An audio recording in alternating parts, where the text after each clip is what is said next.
Halo teman-teman semuanya, selamat datang kembali di channel ini. Jumpa lagi dengan saya Vicky Himpong. Bagaimana kabar kalian semuanya? Aku berharap teman-teman semua selalu dalam keadaan yang sehat. Kita akan sama-sama kembali lagi membahas soal berita Timnas Indonesia hari ini. Apa saja yang terupdate, yang menjadi perbincangan netizen. Untuk itu teman-teman semua, jangan lupa tekan tombol subscribe, nyalakan notifikasi supaya kalian semua tidak ketinggalan berita-berita terupdate yang diupdate di channel ini. So, let's play this video guys and let's do this. Let's go. Yang pertama ini teman-teman ya. Apa ini lagi ya? Joy lagi ya. Kita play dulu.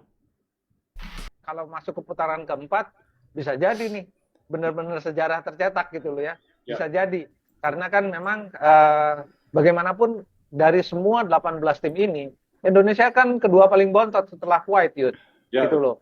Kalau kemudian bisa masuk menerobos ke posisi 3-4 artinya kan sebetulnya Indonesia posisinya kira-kira yang paling bawah tiba-tiba bisa menyodok ke papan tengah gitu kan, kira-kira masuk ke zona zona putaran keempat. Nah, zona putaran keempat itu menurut saya udah jauh lebih terbuka daripada di putaran ketiga gitu. Nah, ini yang harus dikejar oleh dan direncanakan strateginya benar-benar matang oleh Sintayong dan timnya. Dan saya yakin sih dengan pengalaman dia harusnya bisa ya, udah bisa menghitung lah kira-kira siapa aja yang nanti kalau udah putaran ketiga ini udah setengah putaran, udah kira-kira 5 pertandingan masing-masing, menurut saya itu udah bisa dihitung gitu. Kalau masuk ke putaran keempat bisa jadi nih benar-benar sejarah tercetak gitu loh ya. Jadi ini bukan sejarah dong menurut Bung Joy ya. Dia membandingkan dengan berapa puluh tahun lalu. Beta masih kecil. Jadi segini doang yang katanya murid STY, bahkan katanya bisa dibilang reinkarnasi STY. Ini pasti murid kesayangannya Bung Towel ini teman-teman ya. Saya mau tanya, apakah era Fahri Husaini mereka pernah berhadapan dengan Australia? Ini bukannya menghargai dan mengapresiasi perjuangan Garuda Muda? Sudah bermain baik. Saya tahu kita kalah, tapi sudah bermain baik. Gol spektakuler tercipta, ya. Tapi satu ini malah nyinyir para pemain dan membanding-bandingkan. Saya pikir nggak perlu kita membanding-bandingkan pemain.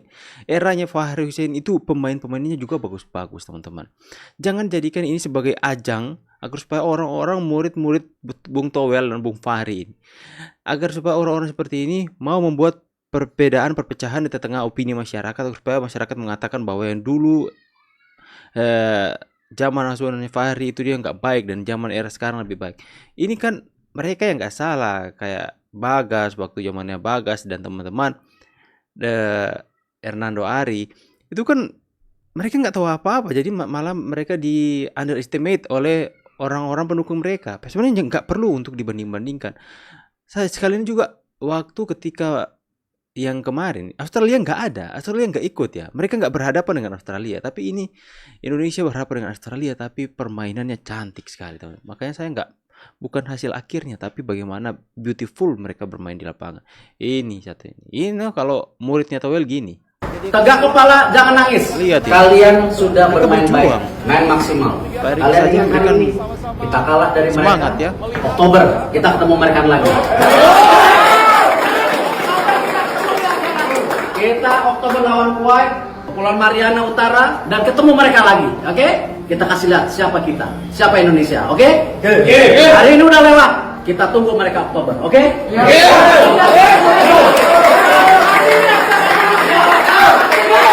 Itu baru bilang pemimpin ya. Anak-anak mereka bilang jangan nangis, tegakkan kepala kalian. Proud, kalian harus bangga dengan diri kalian sendiri. Kita masih punya banyak pertandingan lain. Tegakkan kepala. Ini Pak Erick Thohir luar biasa sekali. Memberikan nyala api, semangat Nusantara kepada para pemain adik-adik kita ini yang sudah berjuang habis-habisan. Menunjukkan permainan yang baik. Tapi memang kita harus akui Australia adalah negara yang kuat. Ya. Bukan malah seperti yang murid Bung Towel tadi yang mengatakan ini dan itu ya, membanding-bandingkan, malah membanding-bandingkan, memang kurang asem ya. Kalau naturalisasi nanti bertambah untuk memperkuat timnas Indonesia, hebatnya pelatih di mana? Ya tapi kan pelatih nggak selamanya Tom. Bahkan Soal hasil pun kan belum tentu kan. Sekarang ini aja logikanya. Ditambah naturalisasi yang seperti sekarang, Sintayong bilang butuh keajaiban. Betul. Berarti kan kita ada keraguan besar gitu di sana, meski sudah ada naturalisasi, masih ada keraguan besar gitu loh. Kalau saya sebut itu bukan keraguan, tapi Apa lebih dong? kepada tahu diri. Tahu diri. Sekarang Tuan Yusuf jadi pelatihnya pun sekarang Tuan Yusuf pasti tahu diri dan akan ngomong yang sama. Yes. Padahal sudah disuntik naturalisasi. Ya. Kan dua kekuatan ini yang harusnya hebat kan. Paling tidak jangan begitu amat gitu. Ya, inilah ya komentar-komentar yang memecah belah. Ini kan apa ya teman-teman ya?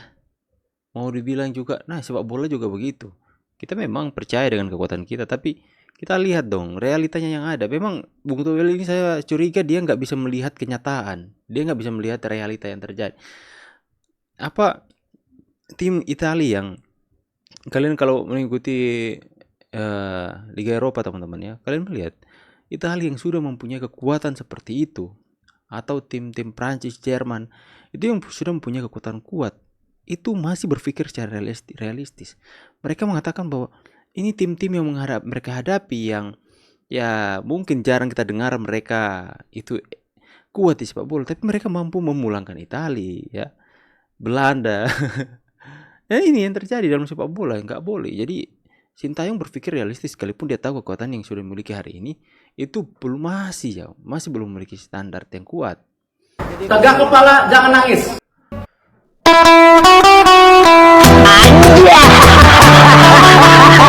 Ini spesiesnya ya teman-teman. Mundur kita next mungkin semakin ke bawah. Baru debut langsung main bagus dan nyetel lagi. Siapa lagi kalau bukan Calvin Verdong?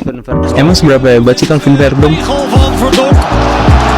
Jadi pemain berdarah Indonesia yang lahir di Belanda itu memiliki market value 2,5 juta euro atau senilai 44 miliar. Nah sekarang dia bermain bersama Nijmegen, yang masih bacanya Nijmegen, ya itulah, yang ada di peringkat ke-6 di Eredivisie atau Liga 1 Belanda.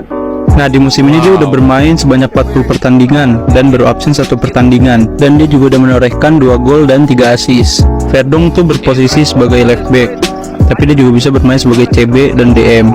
Verdong nih udah memenangkan 2 major trophy, yaitu 1 Dutch Cup dan 1 Dutch Super Cup. Dan jika kita nilai dari market value-nya, ini dia rank Verdong mulai dari rank dunia sampai rank di Indonesia.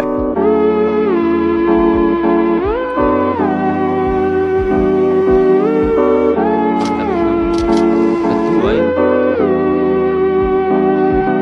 Nah itu dia, jadi gimana menurut kalian, jago nggak dia?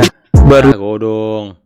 Mantan pemain Vietnam, Puji, mantan Vietnam bilang kalau kemarin kita nggak kalah lawan Indonesia, pada suatu hari kita akan kalah karena Indonesia jauh lebih berkembang. Pelatih Australia, Graham Arnold, dia bilang gini, Indonesia udah gila main kayak gini, bener-bener mempersulit kita. Pemain Jepang bilang Indonesia bermain luar biasa, tidak negatif football. Artinya rank 146 lawan rank 16 tetap menyerang. Nggak parkir bis Dan create peluang ya. dan create peluang. Di situ mereka juga kaget, ternyata bisa. Mantan pemain Vietnam, Ya, Puji, di saat tim-tim kuat Asia memuji Indonesia, di satu sisi ada makhluk yang sering mengkritik dan menghina habis-habisan pemain timnas Indonesia dan pelatih kita ya. Van je familie komt uit Indonesië. Nou, eigenlijk mijn vader en moeder allebei. Oh, echt? Siapa ini? Kenapa? Ik heb destijds tegen Ajax natuurlijk gespeeld tegen Frenkie de Jong. Die jongen valt nauwelijks te verdedigen. Oké. Dus hij heeft een bepaalde spelintelligentie, dat is gewoon heel moeilijk te verdedigen, weet je wel. Oké. Dus ja, zo zie je ook echt dat hij het level Barcelona heeft. Ik zie wel vaak dat Kalau saya sih lihatnya dari penonton supporter kalau Arab pasti dia banyak. Karena kan di situ juga mainnya ya bisa seimbang nih. Tapi dari permainan mungkin karena kita pernah melawan Qatar, pernah melawan Yes. Je bent half Indonesisch. Ja. Oke teman-teman semua ya. Jadi sampai situ dulu video kita yang kita bahas hari ini. Ya, kalian harus memberikan apresiasi. Memang Indonesia kalah di semifinal melawan Australia 5-3 teman-teman. Tapi jika teman-teman menonton atau menyaksikan pertandingan tersebut, kalian gak akan memikirkan hasilnya deh. Trust me teman-teman. Kalian seperti hilang kekacauannya dengan kalian melihat bagaimana permainan adik-adik kita ini yang luar biasa ya, menunjukkan sikap profesional mereka dalam bermain. Bahkan gol-gol yang terjadi yang diciptakan itu gol-gol spektakuler.